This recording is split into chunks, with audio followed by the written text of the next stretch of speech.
Hare Krishna, good evening and welcome all of you all for our regular Bhagavad Gita class.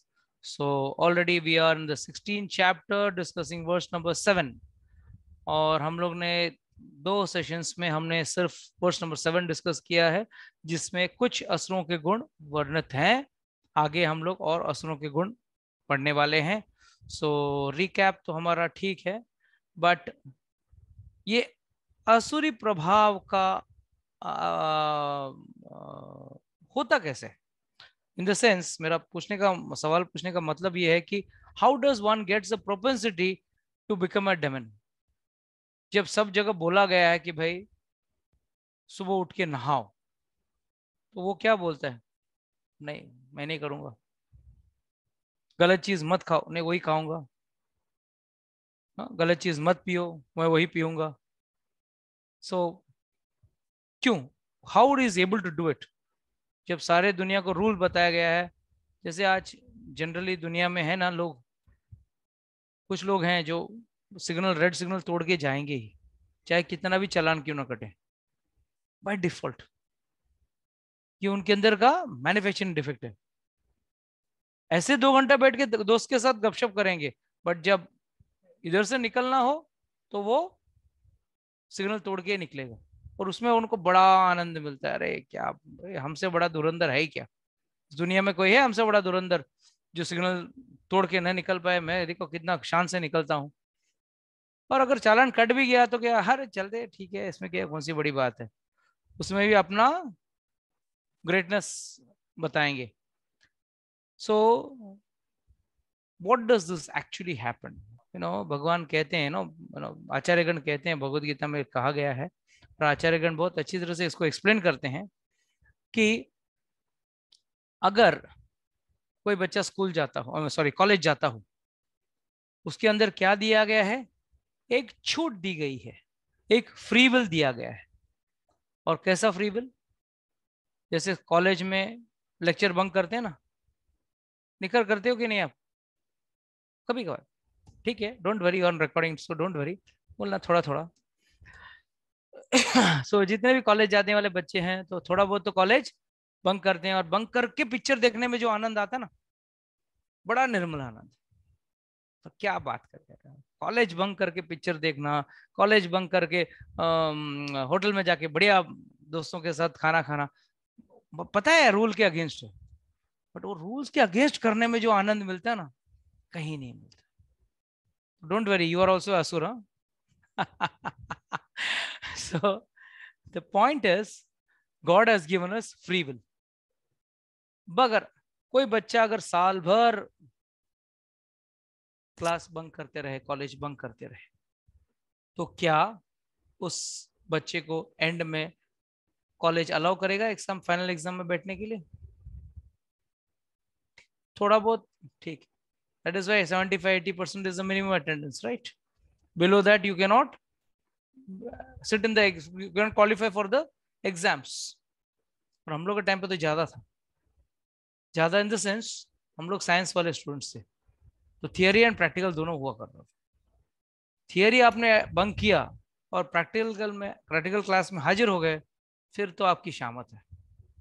फिर theory में तो थे नहीं, आप प्रैक्टिकल में कहाँ से आ गए भाई?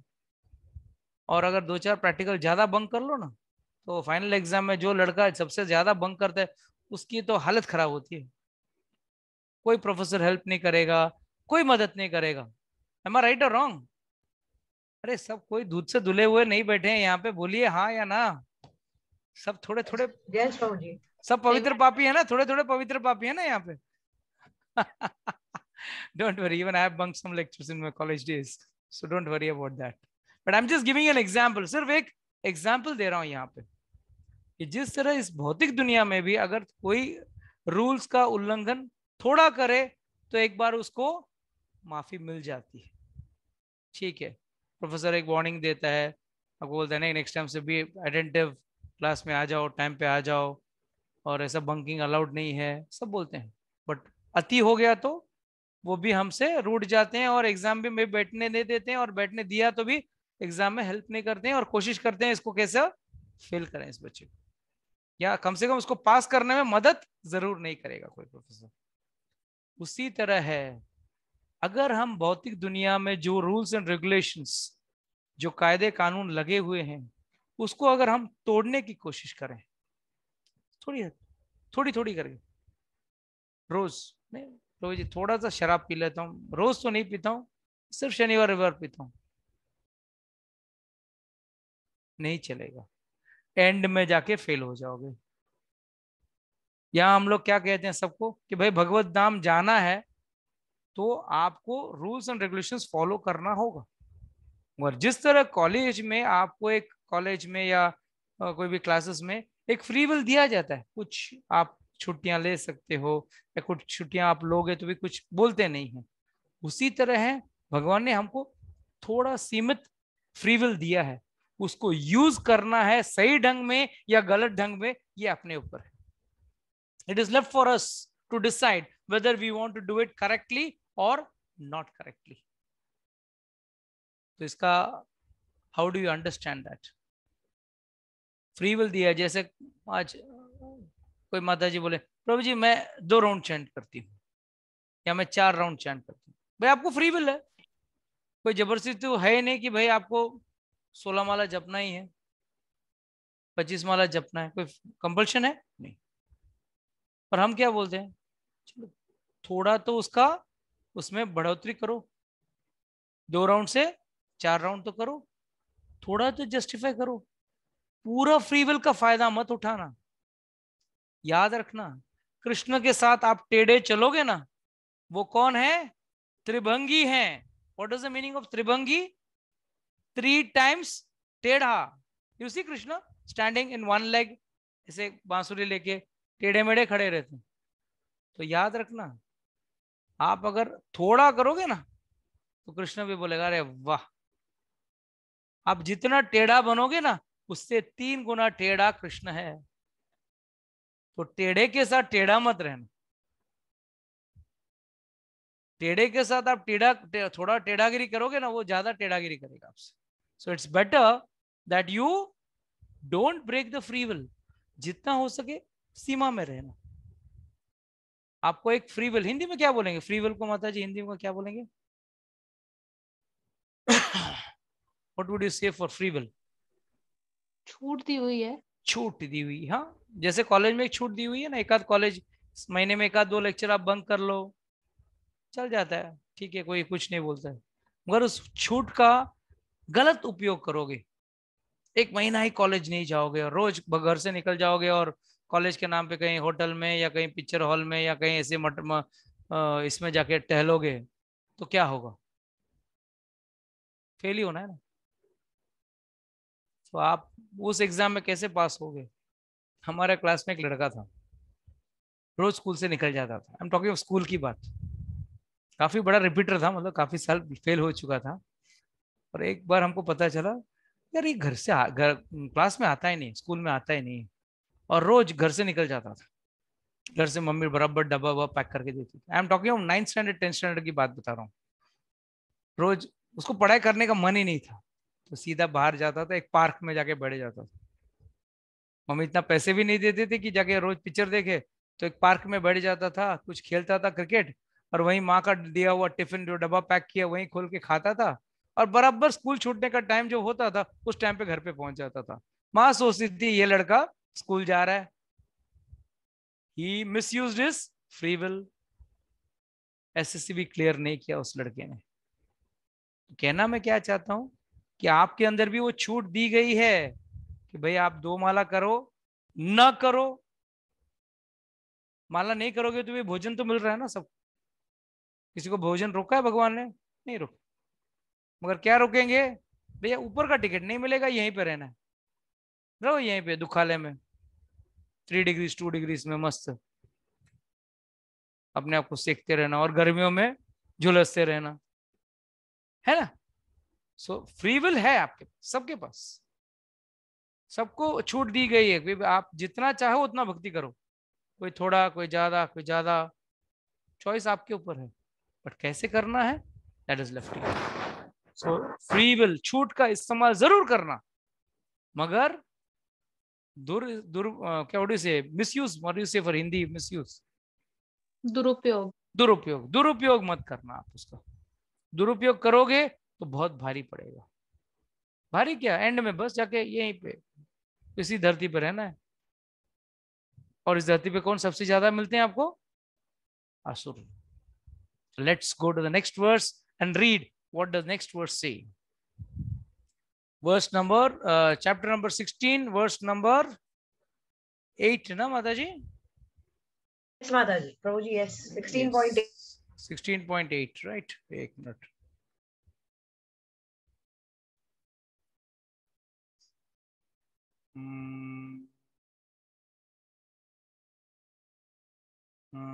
असत्यम अप्रतिष्ठम ते जगत आहुर अनीश्वरम अपारस्परम संभूतम किम अन्यत काम हेतुकम। Very very nicely it is said. Translation कौन पढ़ेगा? ट्रांसलेशन चलो, कौन पढ़ेगा इसका ट्रांसलेशन इंग्लिश में? चलो निकर, come on read fast. Hindi में है मेरे पास। अच्छा, हिंदी में पढ़ो। वे कहते हैं कि ये जगत मिथ्या है, हाँ। इसका कोई आधार नहीं है और इसका नियमन किसी ईश्वर द्वारा नहीं होता। उनका कहना है कि ये कामेच्छा से उत्पन्न होता है और काम के अतिरिक्त कोई अन्य कारण नहीं है। What does this mean? अब इंग्लिश में कोई पढ़ो। Haribol, anyone can read in English? Prabhuji, I'll read. Yeah, They yes. say that this world is unreal with no foundation, no God in control. They say it is produced of sex desire and has no cause other than lust. Yes. That पहले चीज तो सब कुछ unreal है। Unreal बोल दिया तो problem solve ना। अनरियल बोल दिया तो प्रॉब्लम सॉल्व उनका, कि भाई कुछ भी सत्य नहीं है इसमें, सब कुछ असत्य है। और दूसरा क्या बोलते हैं वो? मतलब can you please share the words on the screen so it will be easier for others to, so the YouTube people also later on you prepare, not now this words, next words तक का preparation कर लेना। तो what I was telling, World is unreal. हाँ, world is unreal, तो असत्य लोक है। दूसरा क्या कहते हैं वो लोग? कि भाई जिसका कोई फाउंडेशन नहीं है, अनीश्वरम, कोई भगवान ही नहीं रहेगा। मानेंगे भगवान तो है, जैसे कोई भी कुछ मान सकता है। अपने आप को कोई बॉम्बे का प्रधानमंत्री, बॉम्बे का चीफ मिनिस्टर मान सकता है, या महाराष्ट्र का चीफ मिनिस्टर मान सकता है, बट मानने मात्र से कुछ नहीं होता। अपने आप को आप कंपनी का बॉस समझ सकते हो, समझने में क्या जाता है? फ्री विल तो दिया है, छूट तो दी गई है, सोचने को थोड़ी पैसा लगता है, सोच लो। बट सच्चाई से आप मुकर नहीं सकते। तो पहले चीज क्या करती है? They say it is no foundation, no god, and they say it is a production of sex desire. सिर्फ यहां बच्चे पैदा होते हैं, सृष्टि चलती रहती है, बस कोई भगवान नहीं। अरे भगवान नहीं तो धरती कहां से आई, धरती कैसे बनी, ये सब किसी को जानना भी नहीं। They are just trying to पुल।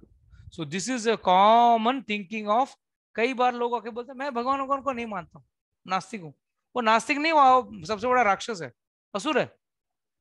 भगवान को मानेगा तो उसके भगवान को मानोगे तो उसके नियमों को मानना पड़ेगा।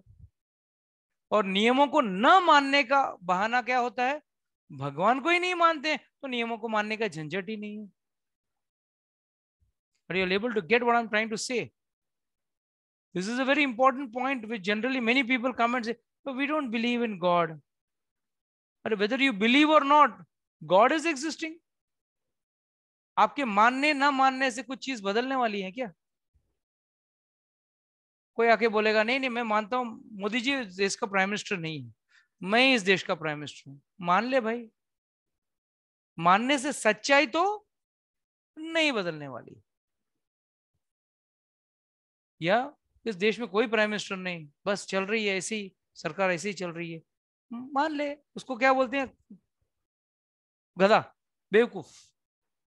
और अक्सर असुरी वृत्ति के लोग इन चार चीजों पे बहुत ज्यादा जोर देते हैं। फर्स्ट इज, ये दुनिया ही मिथ्या है। अरे दुनिया कहां से मिथ्या हुई? दुनिया तो रियल है। हाँ, इसका कोई अस्तित्व नहीं है, ऐसे ही बन गया, बिग बैंग से बन गया। भगवान को मानेंगे तो बोलना पड़ेगा ना भगवान ने सृष्टि की है। उनको तो बोलना है भगवान ने सृष्टि की ही नहीं है, उनको ये बोलना कि कोई बिग बैंग हो गया और उसमें से बन गया। अरे बिग बैंग हो गया तो उसका बिग बैंग की सामग्री कौन लेके आया?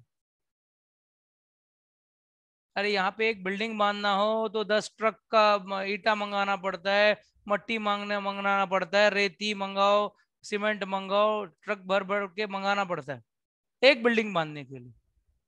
तो भगवान ने किसको फोन करके बोला यार 10 ट्रक 100 ट्रक मट्टी भेज दे, धरती बनाना है मुझे? बोला क्या किसी को? फोन करके बोला भगवान ने 10 ट्रक भेज दे, 100 ट्रक भेज दे, 1000 ट्रक भेज दे, मट्टी बनाना है मेरे को, धरती बनानी है। धरती क्या, पूरी सृष्टि बनानी, उसमें भी सूरज चांद सितारे सब बनाना है। उन्होंने ऐसा कहीं मंगाया? यही तो भगवान की खासियत है।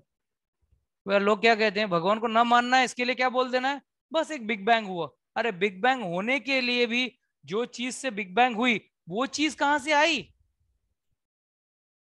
अक्सर एक joke, I give my this joke to generally to people. कहते हैं कि एक बार एक साइंटिस्ट और भगवान के बीच में कंपटीशन लग गया। What is the Hindi word for competition? प्रतिस्पर्धा। प्रतियोगिता। प्रतियोगिता। प्रतियोगिता, प्रतिस्पर्धा, जो भी बोलिए। मुझे दोनों का मतलब ठीक से मालूम नहीं, दोनों बोलिए। तो प्रतिस्पर्धा या प्रतियोगिता जो भी बोले, चैलेंज किए। तो साइंटिस्ट ने बोला जो तू कर सकता है मैं कर सकता हूँ भगवान को बोले। तो भगवान बोले अच्छी बात है, बड़ी बात, बढ़िया बात है।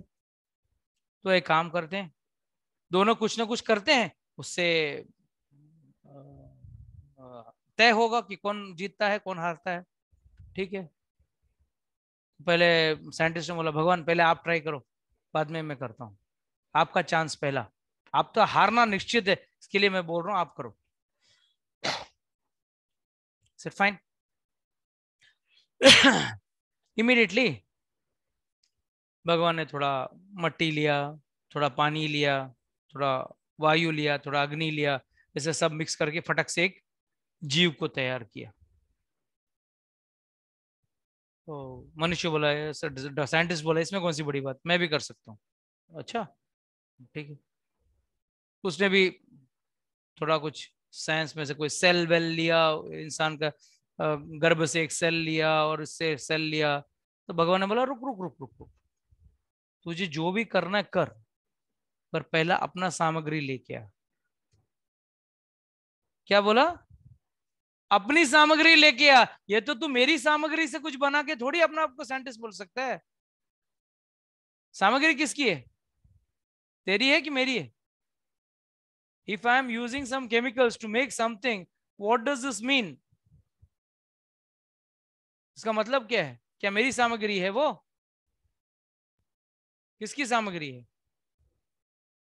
Who's the owner of the things? किसी और की सामग्री है। आज मैं कारपेंटर हूं तो मैं क्या कर सकता हूं, टेबल बना सकता हूं। तो टेबल कैसे बनेगा? लकड़े से बनेगा। क्या मैं लकड़ा निर्मित कर सकता हूं? Can I produce wood? No, I can take wood, लकड़ा ले सकता हूं और उसमें से मैं एक फर्नीचर बना सकता हूं, एक टेबल बना सकता हूं। इसके लिए शास्त्र में क्या कहा गया है? हर चीज को बनने के लिए दो कारण की जरूरत है, एक उपादान कारक और निमित्त कार्य। उपादान कार्य और निमित्त कार्य। ये उपादान कार्य किसे कहते हैं? जैसे कि एग्जाम्पल, मटका बनाना है तो मटका बनाने के लिए सबसे बड़ी जरूरत चीज क्या है? पानी और मट्टी। मट्टी को आप घोल के, मतलब what you say, you make a paste of mud and then from that you make the pot, घड़ा उससे बनता है। मगर बनाता कौन है? एक कुम्हार बनाता है। या जैसे मैंने एग्जाम्पल दिया, लकड़ा आप लेके आते हो तो वो बनता है उपादान कार्य, और निमित्त कार्य कौन हुआ? जो कारपेंटर है वो बनाता है, वो है निमित्त कार्य। तो दो कार्य हो गए, दो कारण हो गए। जिससे आपका एक टेबल बनाने के लिए 2 लोगों की जरूरत है, लकड़ा, खिल्ली, मतलब ऑल जनरल इंग्रेडिएंट्स। बट भगवान में और हम में क्या अंतर है? यही सबसे बड़ी अंतर है। उनको ये पूरी सृष्टि बनाने के लिए उपादान कार्य भी वही थे और निमित्त कार्य भी वही हैं। भगवान ने मट्टी कहीं से ऑर्डर नहीं किया, कहीं से भगवान ने मट्टी, पानी, हवा कहीं से ऑर्डर करके यार भाई 100 सिलेंडर हवा भेज दे, उसमें भी hydrogen 50 cylinder, 100 cylinder, 25 cylinder oxygen के, ऐसा तो नहीं बोला। सब बना दिया ना भगवान ने अपने आप। So you have to understand this.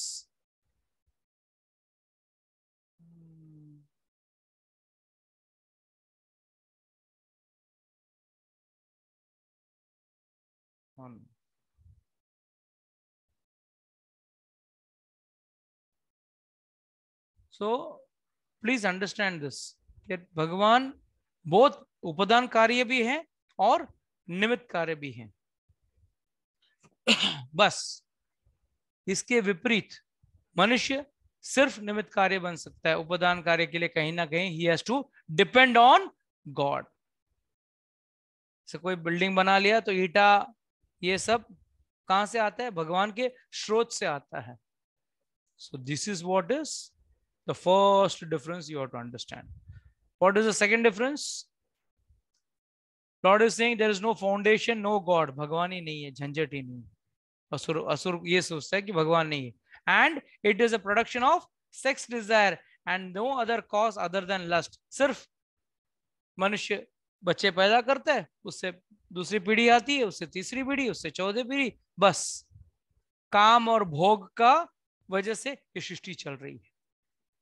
बस इसी पे वो लोग अंत कर लेते हैं। Let's go to 16.9। माताजी, can you by any chance share the screen? Just try sharing the screen.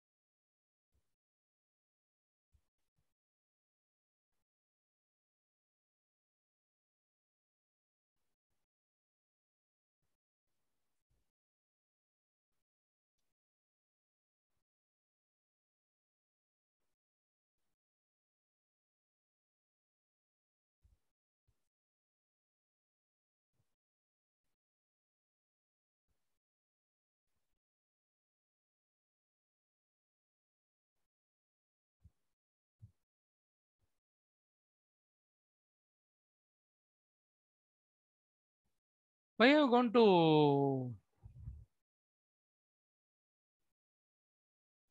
WhatsApp web?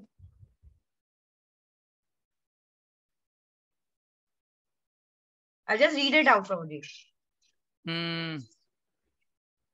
Okay. I'll just read it out. One minute.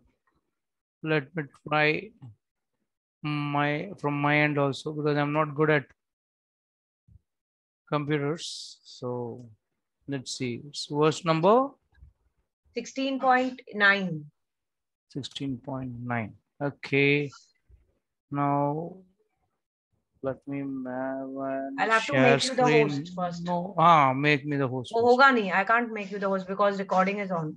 Yeah. Oh, okay. So let's read it, Prabhuji, from the book. Okay. 1 minute. Then I'll have to get a book. 1 minute. I'll have to, because I want to read the Sanskrit words. That's most important. Yeah. Once again.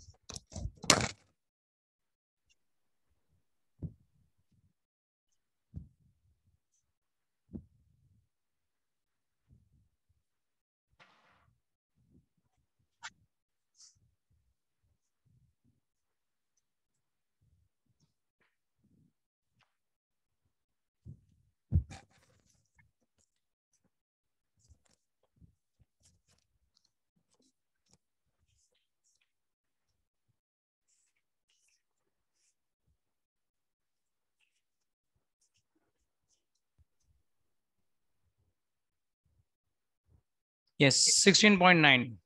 एताम दृष्टम अवस्यभ्यः न आत्मनो नष्ट आत्मनो अल्पबुद्धया प्रभवन्ति उग्र कर्मणः कक्षया जगत अहितः. Every word is very important. That's why I wanted you to wanted to read the Sanskrit part. Very important. First and foremost, it is drishtim avastabhyah. They accept. देख के और accept क्या करते हैं? नष्ट आत्मनः. वो लोग का लक्ष्य, जीवन का लक्ष्य ही गुम है. और जीवन का लक्ष्य गुमने से क्या होता है? आदमी का आत्मा जो है उसका नष्ट होता है. प्लीज रीड द ट्रांसलेशन माताजी before we go, so that will be easier for them. Nikar, first read the Hindi and then yes, yeah, no, first let Nikar read it in Hindi and then you read it in English. Yeah, so both the people can understand. Yeah. ऐसे निष्कर्षों का अनुगमन करते हुए असुरी लोग, जिन्होंने आत्मज्ञान खो दिया है और जो बुद्धिहीन हैं, ऐसे अनुपयोगी एवं भयावह कार्यों में प्रवृत्त होते हैं जो संसार का विनाश करने के लिए होता है. Yes. Yes. Following, please, in English. Following such conclusions, the demoniac who are lost to themselves and who have no intelligence engage in unbeneficial, horrible works meant to destroy the world. Yes. पहला तो नष्ट आत्मनो अल्प बुद्धया. ये तो कम बुद्धि वाले हैं. भगवान ने क्या बोल दिया इनको? कम बुद्धि वाले बोल दिया है. और प्रभवन्ति उग्र कर्मणः. उग्र कर्मणः मतलब गंदे खराब कार्य. उग्र मतलब no, it's very dangerous work. Dangerous कार्य में लग जाते हैं. एंड क्षय जगत अहितः. जो जग के लिए हित नहीं, अहित कार्य है. Like for example, if you have heard about Hitler. Hitler ने क्या किया? कौन सा जग का हित का कार्य किया कि अहित का कार्य किया? और उग्र कर्म किया. क्या उग्र कर्म किया? पूरी दुनिया को युद्ध में घुमा दिया. आप देख रहे हो आजकल आतंकवादी जो आते हैं, एकदम साधारण कॉमन मैन जो बेचारा रोजमर्रा की जीवन जीने का कोशिश कर रहा है, उसको जाके गोली मार देते हैं. इसको क्या कहते हैं? उग्र कर्म. और जग के लिए अहित कार्य है. ये हित वाला कार्य नहीं, अहित वाला कार्य है. उससे व्यक्ति मरता है, उसका परिवार पूरा नष्ट हो जाता है. So many bad things are happening. So जो भी ये आजकल, जो आज या कल जब भी आप कोई आतंकवादी कार्य देखो, चाहे देश में हो या विदेश में हो, उसको एक ही व्यक्ति को समझना है. ये भगवान के भगवद गीता के हिसाब से वो क्या हुआ? एक आसुरी व्यक्ति हुआ. तो पहले चीज तो वो खुद का तो जीवन बिगड़ता ही है, तो जीवन का कोई लक्ष्य भी नहीं है उसका. और ऊपर से उग्र कर्म में लगा हुआ है. और वो ऐसे उग्र कर्म में लगा हुआ है जिससे दूसरों का अहित हो, जग का अहित हो, जिसका जब से उन लोगों को परेशानी हो, उन लोगों को तकलीफ हो. तो ऐसे व्यक्ति को कहा गया है असुर. Now let's go to the verse number 10. आज इस टॉपिक को खत्म करना है मुझे, तो मैं जरा जल्दी जाऊंगा, आराम से नहीं, जल्दी खत्म करूंगा.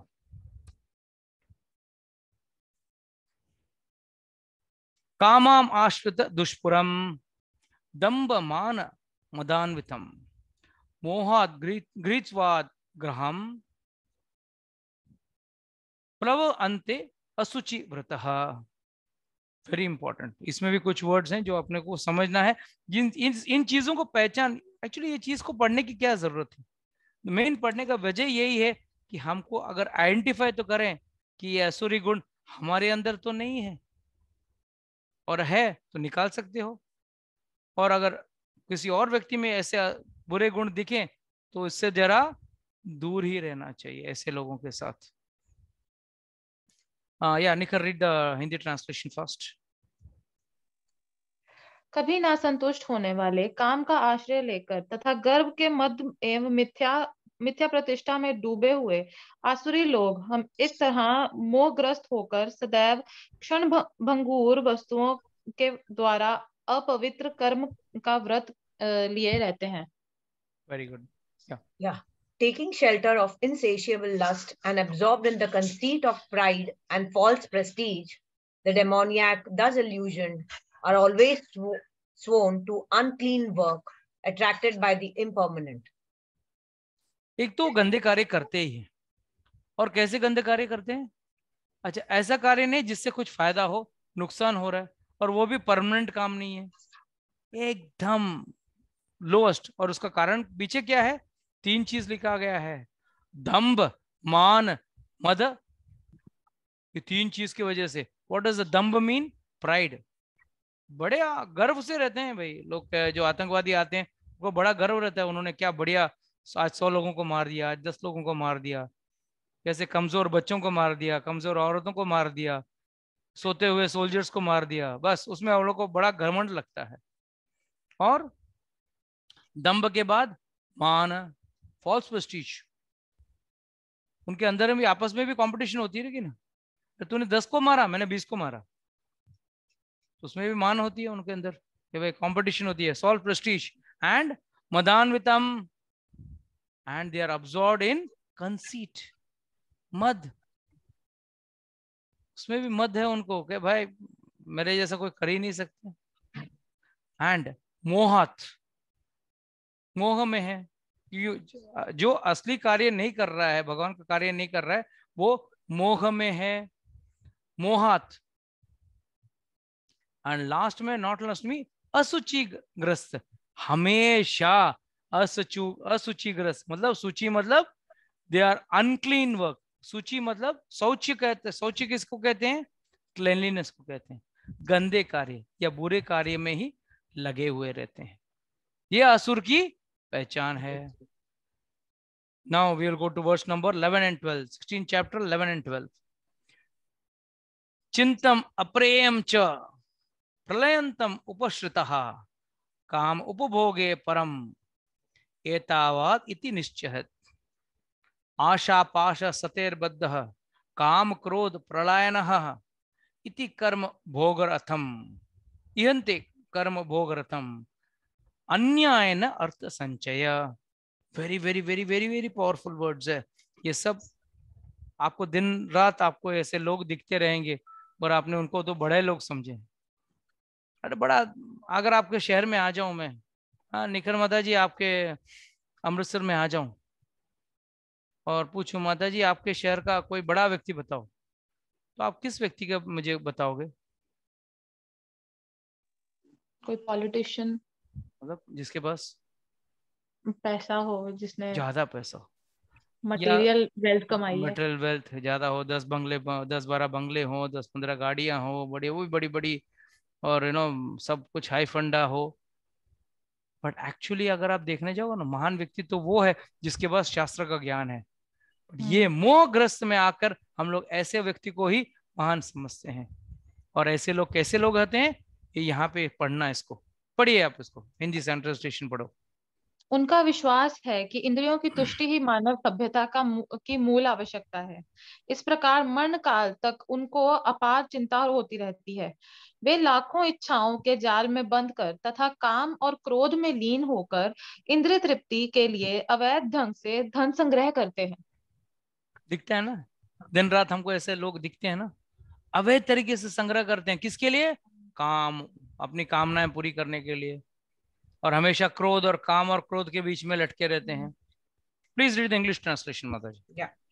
They believe that to gratify the senses is the prime necessity of human civilization. 1 minute। पहला चीज उनको अपना जीवन भर क्या कार्य करना है? इंद्रिय सुख, इंद्रिय भोग, अच्छा खाओ, अच्छा पियो, अच्छा रहो, सब कुछ अच्छा। I don't understand the meaning अच्छा। अच्छे का मतलब क्या है? महंगा? कोई लोग तो कोई चीज इसके लिए लेते हैं क्योंकि उनके पास धन है वो लेने के लिए, ना कि उसके लिए कि उनको जरूरत है उस चीज के लिए। Why you want to have something just because it is available in the market? Market में अवेलेबल है इसके लिए आपको लेना है, या आपको उस चीज की जरूरत है, आप उसके लिए ले रहे हो? तो पहला चीज उन लोगों का एक ही सोच क्या होती है? काम कैसे पूरा करना है, रोज शराब पीना है, रोज 2-4 मुर्गियां खाना है, रोज औरत के साथ, अलग अलग औरत के साथ भोग करना है, रोज जुआ खेलना है, गलत तरीके से पैसा कमाना है। Please read Maharaj. Thus, until the end of life, their anxiety is immeasurable. Bound by a network of hundreds of thousands of desires and absorbed in lust and anger, they secure money by illegal means for sense gratification. एक बहुत जरूरी चीज यहाँ भगवान कह रहे हैं भगवद गीता में, that until the end of life their anxiety is immeasurable. हमेशा जीवन भर, इसके लिए फर्स्ट वर्ड है चिंताम, हमेशा चिंता में रहते हैं। कैसी चिंता? अप्रेम, कोई एंड ही नहीं, एंड तक। क्यों? भैया आईफोन 10 आ गया, अभी आईफोन 11 लेना है, आईफोन 11 आ गया, आईफोन 12 लेना है। जीवन भर चिंता ही है ना, आगे और क्या लें? अरे एक तो घर ले लिया, अभी दूसरा घर ले लेते हैं, दूसरा घर ले, तीसरा घर लेते हैं। और हमारा जीवन का सोच का तरीका ही यही है। हम सब असुर हैं थोड़ा थोड़ा, कोई बड़ा असुर तो कोई छोटा असुर, असुर तो है सब। इसके लिए भगवान का नाम जपना के कहते हैं, ताकि अपने अंदर की असुरी वृत्ति घट जाए और धीरे धीरे चला जाए। आप देखते हो ना, हमेशा वो चिंता में रहता है, और पैसा और पैसा और चाहिए और चाहिए। किसके लिए? और भोग करना है, और जीवन में मुझे मेरी कामनाओं का कोई अंत ही नहीं है। बस there is no end to anxiety, there is no end to anxiety because there is no end to desire, and bound by आशा पाशा सतेर बद्ध। Very important word. आशा का पाश, पाश मतलब रस्सी, आशाओं के पाश में बंधा हुआ है वो व्यक्ति। जैसे वो मतलब में दिवाली में वो सुतली बॉम्ब आती है ना, धागा से बंधा रहता है, अंदर का क्या मसाला जो है उसको वो धागे से बांध देते हैं। वैसा है ये आशा का पाश में बेचारा बंधा हुआ व्यक्ति। और कैसे रहता है? हमेशा काम और क्रोध में रहता है। काम और क्रोध में क्यों रहता है? Can anyone explain? काम और क्रोध क्यों रहता है? काम है तो ठीक है, क्रोध का क्यों, कहां से क्रोध क्यों आ जाता है? कामना पूरी नहीं होती है। यस, और पूरी होगी तो? पूरी होगी तो फिर गुरूर आ जाएगा। नहीं, दूसरा काम आएगा। याद रखना, कामना जब पूरी होती है तो आपको संतुष्टि नहीं होती है, कामना और बढ़ती है, दूसरा कामना बढ़ती है। जैसे कोई व्यक्ति जिसके पास कुछ पैसे नहीं थे, कुछ पैसे आ गए, तो पहले उसने एक साइकिल ली, साइकिल लेके खरीदा, बट आंखें किस पे हुए? मोटरसाइकिल पे है। अब मोटरसाइकिल कैसे खरीदूं? और जब थोड़े और पैसे जमा करके वो एक मोटरसाइकिल ले लेता है, मोटरसाइकिल लेने के बाद क्या उसको संतुष्टि हो जाती है? नहीं। गाड़ी, गाड़ी कितनी? चलो 10 लाख की गाड़ी ले ली, उसमें उसमें संतुष्ट हो जाती है? नहीं। अब 25 लाख की गाड़ी, 50 लाख की गाड़ी, 1 करोड़ की गाड़ी, बस। और अगर स्कूटर वाले को कहीं गाड़ी नहीं मिली तो जीवन भर क्रोधित रहता है। भगवान तूने उसको दिया, इसको दिया, मुझे नहीं दिया, तू है ही नहीं, तू तो नकली है। सो दिस इज हाउ असुरी व्यक्ति हमेशा काम और क्रोध के बीच में अटका हुआ है, और अपनी कामना पूरी करने के लिए अन्यायेन, what is the last word? अन्यायेन अर्थ संचय। अर्थ मतलब पैसा। ये अपना कार्य करवाते हैं, कैसे करवाते हैं? अन्याय से, गलत तरीके से पैसे को लूटते हैं, दूसरे का पैसा चोरी करते हैं, या गलत गलत कार्य करते हैं। जैसे बड़े बड़े 2000 करोड़ 5000 करोड़ वाला बड़े बड़े स्कैम्स जो आते हैं, वो किसके लिए आते हैं? क्या 5000 करोड़ का कोई काम होता है? क्या खाना खाएगा उसका? बट फिर भी वो ये सब करता है। क्यों? जानता है वो अन्याय है, मगर अरे पहला चीज तो भगवान को मानना नहीं है। मानेगा तो प्रॉब्लम ना, मानना ही नहीं है। और ऊपर से आशा पाशा के बद्ध में बंधा हुआ है व्यक्ति। So this is these are the main problems. और ये सब कहीं ना कहीं हम भी इसमें थोड़े थोड़े लिप्त हैं। इसके लिए हमेशा कहता हूं, कोई छोटा असुर तो कोई बड़ा असुर है, तो सब असुर ही। और कोई सीमा नहीं है, इन चीजों का कोई सीमा नहीं है।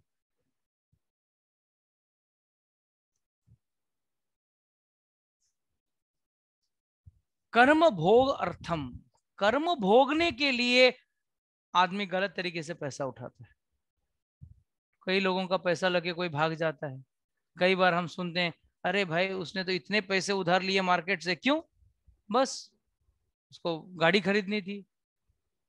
कई लोग भोग चीज की वजह से फॉरेन घूमने जाने के लिए लोन लेते हैं। क्या जरूरत है? क्यों भाई, आ जाओ हमारे वृंदावन घूम के देख लो, बढ़िया जगह है। वहां जाके क्या करोगे? नहीं, फॉरेन घूमना है, दम्भ मान ये सब है ना, इसके वजह से देखा देखी। वो गया, मैं भी क्यों पीछे रहूं? मेरे अंदर भी दम्भ है, मेरे अंदर भी घमंड है, मेरे अंदर भी मान है। मैं किसी से कम थोड़ी हूं, मैं भी जाऊंगा। एंड फिर बैंक का पैसा खा जाओ।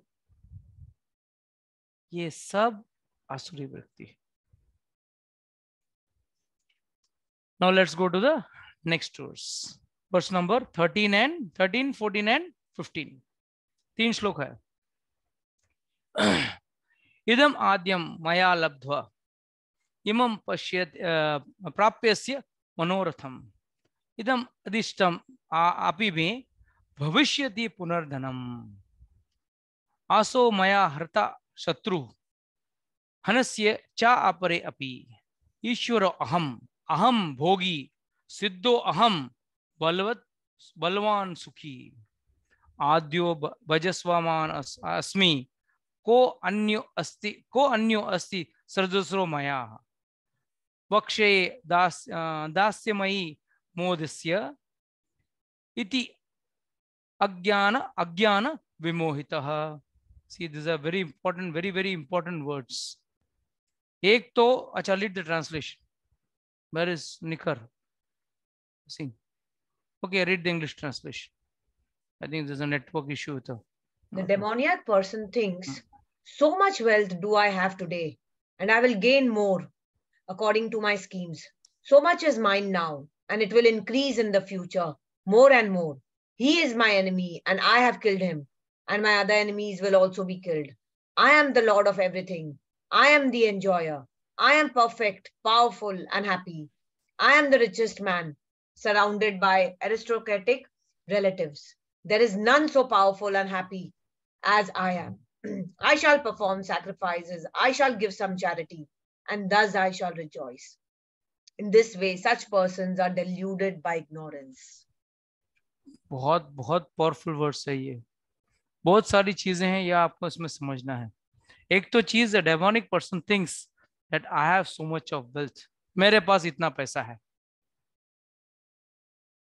और वो तो छोड़ो, मैंने ऐसे स्कीम्स बना के रखे हैं जिससे मेरे पास और इतने पैसे आ जाएंगे। अरे पैसे आते कैसे हैं? दूसरों का पैसा लूटने से पैसा आ जाता है क्या आपके पास? क्या मैं किसी और का पैसा लूट लूंगा तो मेरे पास पैसा आ जाएगा? भाई, you are enjoying your karmas. किसी के पास कोई धन, सुख, दुख जो भी है, ये सब पूर्व कर्म की वजह से है। कोई शारीरिक बीमारी हो, कोई कोर्ट केस हो, कोई लंबी, मतलब बोलते हैं ना, लंबी बीमारी जिसे कहते हैं, वो सब पूर्व कर्म की वजह से है। पैसे से आप कुछ नहीं कर सकते हो। बीमारी भगा सकते हो क्या? मृत्यु को जीत सकते हो? कुछ भी नहीं होगा। तो याद रखना, वो व्यक्ति सिर्फ यही सोचता है, पैसा मेरे पास कितना है और कितना आने वाला है, बस। और उससे ज्यादा खतरनाक चीज क्या है? So much is mine and now and it will increase in future, more and more. मेरे पास इतना है और फ्यूचर में इतना और बढ़ने वाला है। He is my enemy. अच्छा, इसमें कोई अपने जीवन के बढ़ते समय कोई उसको दुश्मन आ गया या उसके विरुद्ध आ गया, तो क्या सोचता है? ये मेरा दुश्मन है, उसको मैं उड़ा दूंगा, मेरा रास्ता क्लियर हो जाएगा, मुझे कोई प्रॉब्लम नहीं है, दुश्मन चला जाएगा। और क्या? And I have killed him and my other enemies will also be killed. जैसे मैंने एक दुश्मन को उड़ा दिया है, बाकी दुश्मनों को भी उड़ा दूंगा।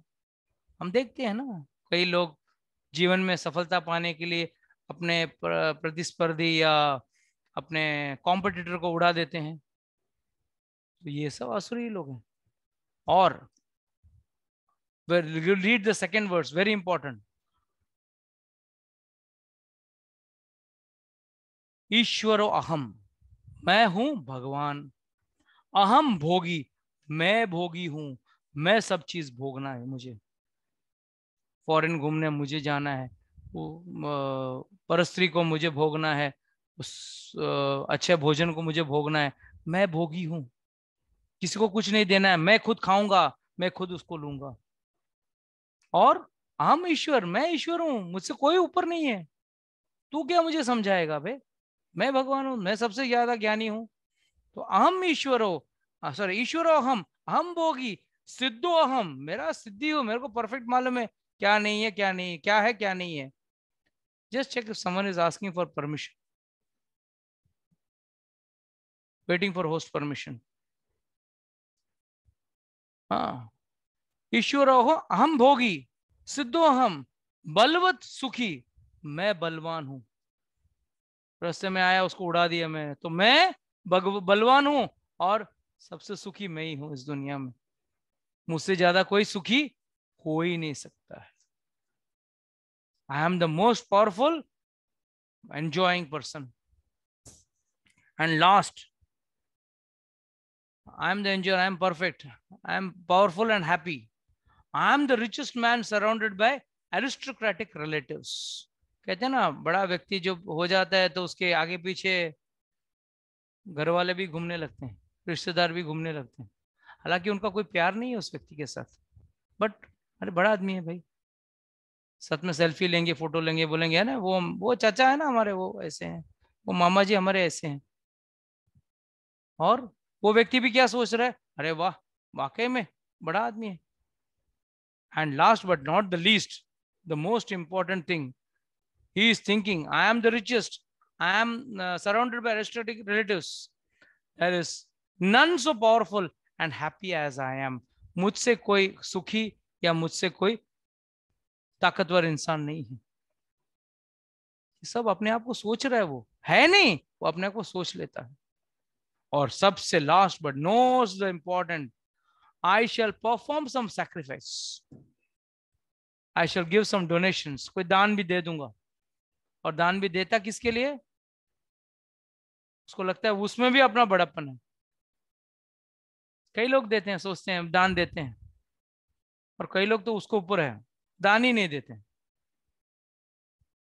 वो भी गलत है। दान किसके लिए देते हैं? दान देने का वजह क्या है? What is the reason we give donations? धन की शुद्धि के लिए, यानी जो किसके लिए? धन धन जो कमाए धन उसका की शुद्धि के लिए। Very nice. और फिर दक्षिणा क्यों कर देते हैं? सिर्फ हमारे सनातन धर्म में दक्षिणा है और कहीं भी दक्षिणा नहीं है, है ना? बात सही है कि नहीं? दान दक्षिणा रहते हैं ना दोनों। तो दान क्यों देते हैं, दक्षिणा क्यों देते हैं? वो कह रहे हैं, अपेक्षित प्रभु बोलते हैं कि धन हम धन की शुद्धि के लिए देते हैं, तो फिर दक्षिणा क्यों देते हैं? धन की अशुद्धि के लिए, वापस उसको अशुद्ध करके फिर शुद्ध करने के लिए। बोलिए।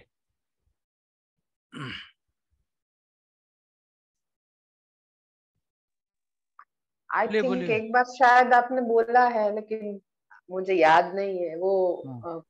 थोड़े से पाप कुछ कम हो जाए, पुण्य, अच्छा, समथिंग लाइक पाप कम दैट। करने मतलब। आई डोंट नो, मुझे हाँ, कुछ एग्जैक्ट याद नहीं है, लेकिन एक, आपने एक बार बोला हुआ है। नो लोग, अच्छा बात आपने छेड़ी बात।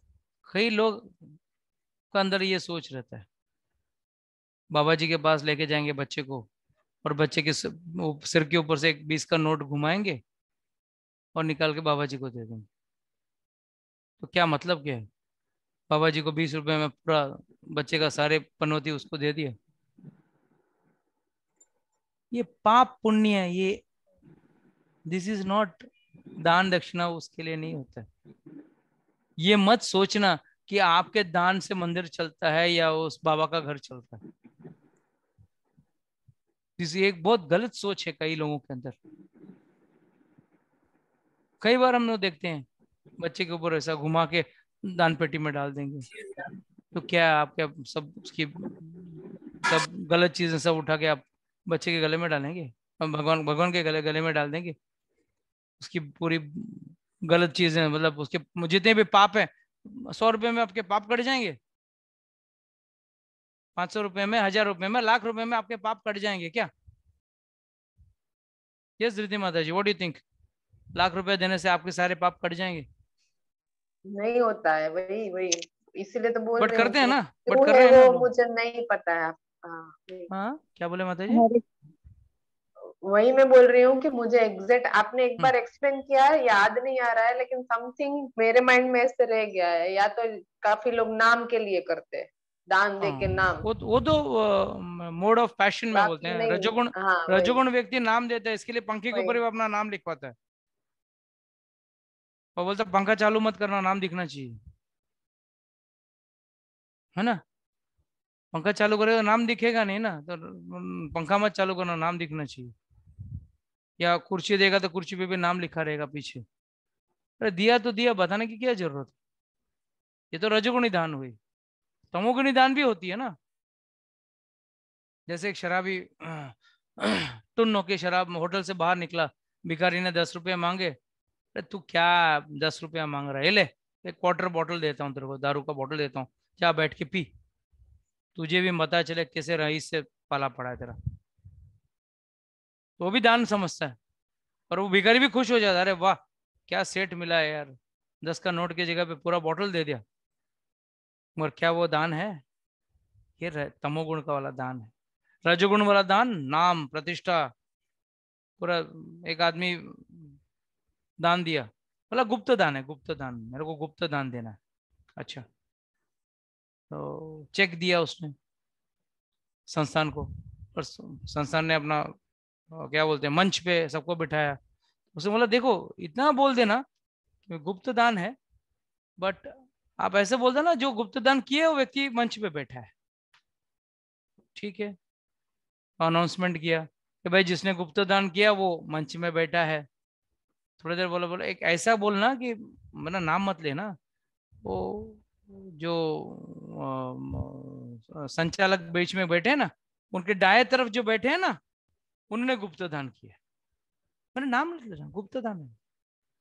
तो अनाउंसमेंट भी कर दिया, भाई वो जो बीच में जो सचिव बैठे हैं, उनके बगल में जो व्यक्ति बैठे हैं, उन्होंने गुप्त दान किया है। और फिर अगला दिन वो जो भी संस्थान के प्रमुख थे, वो चेक लेके बैंक में गए। तो बैंक वाले बोले पैसा नहीं मिलेगा। बोला क्यों? चेक पे सिग्नेचर ही नहीं है। गया वापस उसके पास, बोला आपने साइन नहीं किया। हम गुप्त दान में अपना सिग्नेचर नहीं देते हैं। क्या बोला हो? हम गुप्त दान में हमारा नाम नहीं लिखना चाहिए ना, गुप्त दान का मतलब क्या, नाम नहीं लिखना चाहिए ना, हम नाम ही नहीं लिखते। तो ये क्या, ये सभी लोग हैं दान करने वाले लोग बैठे हैं। तो याद रखना, दान, सत्वगुण वाला दान कौन सा होता है? सही समय, सही व्यक्ति, और सही पात्र को, very important, right time, right place, right person, सही वक्त में देना चाहिए, सही व्यक्ति को देना चाहिए, और सही वक्त पे देना चाहिए, सही राइट टाइम राइट प्लेस, सही जगह पे देना चाहिए, और सही पात्र को देना चाहिए। और last but not the least, दान। यस, अपेक्षित ने सही बोला कि हमारे पाप, हम धन कमाते वक्त खूब सारे पाप करते हैं, खूब सारा झूठ बोल के धन कमाया जाता है। कितने झूठ बोलते हैं हम लोग धन कमाते वक्त, तो उसका थोड़ा तो शुद्धिकरण होना चाहिए ना, उसके लिए दान करते हैं। मगर हम किसी को बोलते हैं प्रभु जी, माता जी जरा बुक डिस्ट्रीब्यूशन के लिए, तो मैंने बहुत किया है, मेरे को नहीं करता, मैं उधर करती हूँ, मैं उधर जाके करती हूँ। अरे आप हमको बोल सकते हो, ऊपर वाले को थोड़ी झूठ बोल सकते हो। And last but not the least, दक्षिणा क्यों करते हैं? यस, ये answer Pooja Mata ji, no why dakshina is given? You don't know? जी आप बताइए प्रभु जी, सही आंसर प्लीज। मैंने हरे बताया ना एक कृष्णा बार, प्रभु। भूल गए? हाँ बोलिए। हाँ प्रभु जी, दक्षिणा इसलिए देते हैं क्योंकि दान करने से अहंकार आता है, और अहंकार को काटने के लिए तो we fall in feet of the brahmana, and वैसे अहंकार को काटते हैं, ऐसे आपने बोला था लास्ट टाइम। यस, ये भी पूरा 100% नहीं 90% बोल रहे हो आप। इसका मैंने एग्जाम्पल भी दिया था। जैसे कोई दवाई देते हैं ना, उसके साथ एक एंटासिड देते हैं। आप एंटीबायोटिक खाते हो ना, उसके साथ आपको एक एंटासिड दिया जाता है। क्यों दिया जाता है? तो एंटीबायोटिक से एसिडिटी बढ़ती है, और उस एसिडिटी को काटने के लिए एंटासिड भी देते हैं अलॉन्ग विद एन एंटीबायोटिक। उसी तरह जब आप दान करते हो ना कहीं मन में एक, मैं बड़ा दान किया हूँ, बड़ा दानी हूँ मैं, अरे स्कूल मेरे वजह से खड़ा है, ये अस्पताल मेरे वजह से खड़ा है, मैंने कितने लाख दिए इसके लिए, मैंने इतने करोड़ दिए इसके लिए अस्पताल खड़ा है, ये स्कूल इसके लिए खड़ा है। तो ये घमंड चढ़ जाता है। तो ये घमंड जो है ना, वो एक साइड रिएक्शन है। जैसे एंटीबायोटिक का साइड, एंटीबायोटिक जरूरी है, एंटीबायोटिक बहुत जरूरी है, क्यों? बीमारी को ठीक करने के लिए। उसी तरह दान किसके लिए है? अपना धन को शुद्धि करने के लिए। बट ये शुद्धिकरण करते करते बीच में ना साइड रिएक्शन हो जाता है, और वो क्या हो जाता है? घमंड, अहंकार आ जाता है व्यक्ति के अंदर। अरे वाह, मैंने, अरे इतना लाख रुपए मैंने दान किया, इतना लाख रुपए मैंने डोनेशन किया है। कई बार लोगों को, लेने वाले को भी घमंड हो जाता है, मैंने इतना डोनेशन कलेक्ट किया हूँ। तो उसके एक साइड में रिएक्शन को निकालने के लिए भगवान क्या करते हैं? भगवान ने क्या, सनातन धर्म में, ओनली इन सनातन धर्म दिस इज देयर। आप बाकी कोई भी रिलीजन में चले जाओ, क्रिश्चियनिटी में चले जाओ, मुस्लिम में चले जाओ, किसी भी रिलीजन में चले जाओ, दक्षिणा का विधान नहीं है। दक्षिणा सिर्फ और सिर्फ सनातन धर्म में है। और वो किसके लिए है? ताकि वो व्यक्ति जिसको बहुत सारा घमंड है कि मैंने बहुत सारा पैसा दान में दिया है, वो व्यक्ति भी पैर में पड़े और उस ब्राह्मण के पैर पड़े और बोले कृपा करके आप इस धन को स्वीकार करो। गुरु के पैर पड़े और स्वीकार करके, प्रभु जी आप इसका स्वीकार करो। क्यों? ताकि उसका जो घमंड था, देने का घमंड, वो चूर हो जाता है। और अगर कोई ब्राह्मण या गुरु लेता है तो ये उस पर कृपा करता है लेके, ना कि उसको इस पैसे की जरूरत है। जरूरतें तो ऊपर वाला पूरा करता है। एक बार एक व्यक्ति बहुत अच्छा भक्त था, मगर उसको बहुत पैसे की जरूरत थी। पत्नी की शादी करना, मतलब पत्नी की ऑपरेशन करनी थी और बेटी की शादी करनी थी। तो बहुत परेशान था, अभी पत्नी का ऑपरेशन करना है, पैसे नहीं है, बेटी की शादी भी करनी है, सब करना है। वो दुखी बैठा था। और कहाँ पे? रात को 11 बजे के आसपास, 12 बजे के आसपास एक मंदिर में बैठा था, मंदिर के बाहर सीढ़ी पे बैठा था। अचानक कहीं और एक अमीर आदमी था, उसको नींद नहीं आ रही थी। बहुत कोशिश किया, नींद नहीं आया, तो बोला चलो गाड़ी लेके घूमने चलता हूँ। वो गाड़ी लेके घूमने निकल गया। घूमते घूमते रात में देखा अंधेरे में एक व्यक्ति मंदिर के बाहर बैठा है, दुखी बैठा है। गाड़ी रोक के गया उसके पास, क्या हुआ भाई, क्यों दुखी है? ना, मैं भगवान के पास मांगने आया था, मुझे पैसे की सख्त जरूरत है, मेरी पत्नी का ऑपरेशन है, बेटी का ब्याह है, और मेरे पैसे की कमी हो रही है। तो उसने बोला, अरे तू क्या इतना क्यों सोच रहा है, मेरे पास है ना पैसे, मैं तेरे को देता हूँ। ने तुरंत अपने जेब में डाला, हाथ डाला, कुछ 50,000 रुपया निकाल के दे दिया उसको। बोला जा इसे पत्नी का ऑपरेशन करा ले। शुक्रिया साहब, मुझे 40,000 की जरूरत थी, आपने 50,000 दे दिया, आप ये ऑपरेशन अच्छी तरह से हो जाएगा। तो तुरंत उस अमीर आदमी ने बोला, ले मेरा विजिटिंग कार्ड रख, ये पैसे भी अगर कम पड़े तो मुझसे मांग लेना। तो उसने क्या, व्यक्ति ने क्या बोला, नहीं मुझे आपके विजिटिंग कार्ड की जरूरत नहीं है, क्योंकि मुझे पता है अगर मुझे पैसे कम पड़े ना, किसके पास आके मांगना है।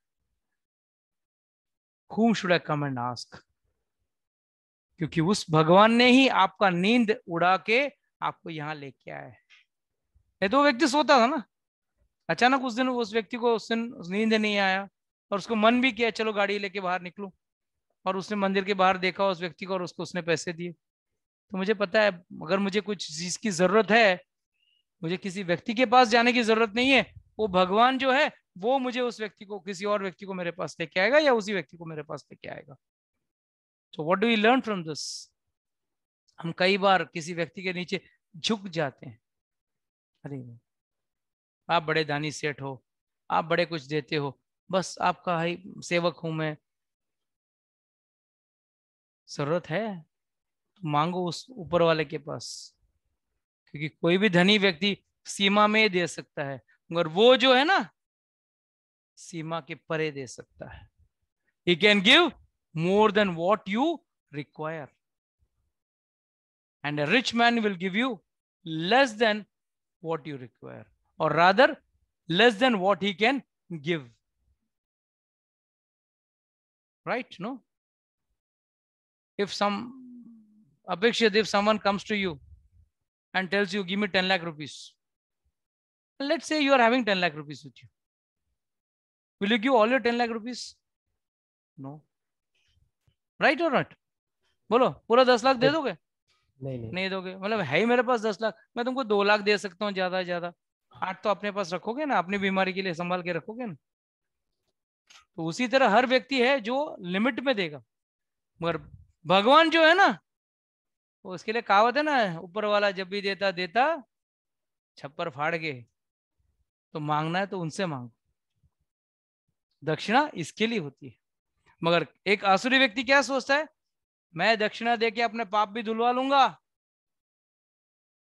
तो he says I can give donation and I can clear off my since.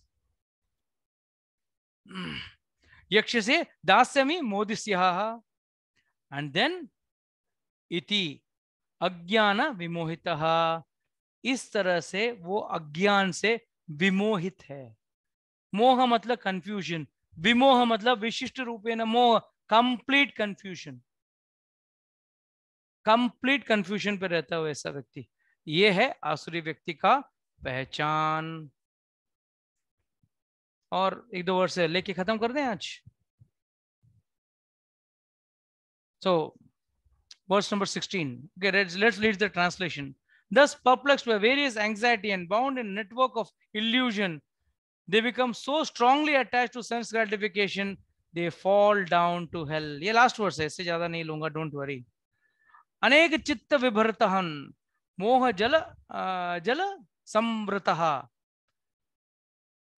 प्रशक्त कर्म भोगेन प्रशक्त कर्म भोगेषु पतंती नरक असुचो।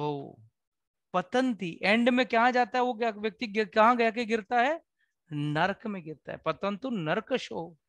और किससे वजह से, प्रशक्त काम भोगसा, काम और भोग, डिजायर एंड एंजॉयमेंट। बस कुछ लोगों के जीवन में बस दो ही चीज रहता है, डिजायर एंड एंजॉय। और चीज की मांग होती है और उसका भोग होता है। कोई सोचता मैं कितना धनी व्यक्ति हूं, अरे सबसे बड़ा अभागा व्यक्ति है भाई। एक व्यक्ति बोल रहा था मुझे, एक स्टूडेंट बोल रहा था, बहुत बड़ा आदमी है, बहुत पैसे हैं उसके पास, मगर खुद जाके रोज या कभी कभी जाके अपने बेटे और बेटी के लिए शराब लेके आता है। दुकान में जाके शराब लेके आके अपने बेटे बेटी को देता है। तो इसमें क्या व्यक्ति को घमंड करने लायक क्या चीज रह गया? जीवन ही उसका नरक में चला गया। खुद तो नरक में जाएगा ही जाएगा, अपने बच्चों को भी नरक में लेके जाएगा। अगर आप आपके बच्चों को अच्छा संस्कार नहीं दे पाए, खूब सारे पैसे देके, खूब सारे खिलौने लेके, खूब सारा सुख दुख देख पाए, मगर संस्कार नहीं दे पाए, तो आपने बच्चे को सबसे गरीब तरीके से पाला है।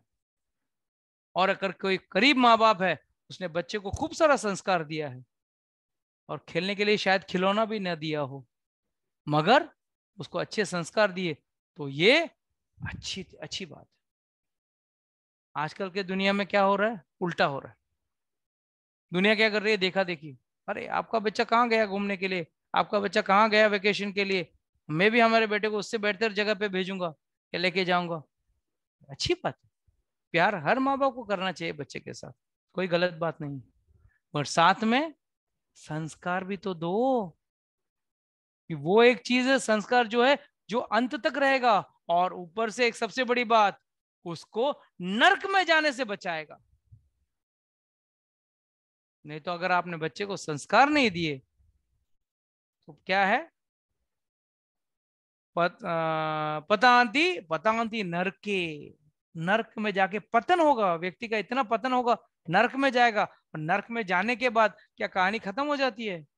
नहीं, फिर वापस 84 लाख योनियों में उसको भटकना है। 84 लाख योनियों में, कभी गधा तो कभी घोड़ा, कभी कीड़ा। And you know the best joke, इन सभी योनियों में आपके अंदर वो छूट नहीं है, कोई भी छूट नहीं है। इतनी सारी योनियों में कहीं भी छूट नहीं है, सिर्फ और सिर्फ मनुष्य योनि में छूट है। भक्ति चाहो तो करो, नहीं तो मत करो। इन ऑल द अदर योनिस you are forced to act as per your nature. आप गधे हो तो गधे की तरह ही बिहेव कर सकते हो, घोड़े की तरह नहीं भाग सकते हो। अगर आप पक्षी हो तो पक्षी की तरह ही आप जीवन आपको निभाना पड़ेगा, एक मछली की तरह नहीं निभा सकते हो। You have no other force, you are set in बोलते ना, एक सीमित दायरे में आप फंसे हुए। बट मनुष्य योनि में आने के बाद वो सीमा खुला हुआ है।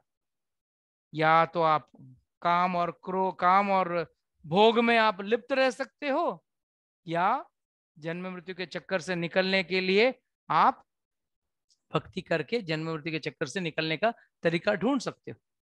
बट वापस मैं क्या कह रहा हूं, यहाँ पे दो ऑप्शंस है। मनुष्य योनि में दो ऑप्शंस है, या तो असुर वाला जीवन जी सकते हो, या साधु वाला जीवन जी सकते हो। बाकी कोई भी योनि में ये ऑप्शन नहीं है। आप कहीं बंदर बन गए तो एक पेड़ से दूसरे पेड़ पे कूदना ही पड़ेगा, और कुछ नहीं कर सकते हो। मगर ये बन गए तो आप कर सकते हो। Okay, Mataji, you can, this would like to close today's lecture and can close the recording also.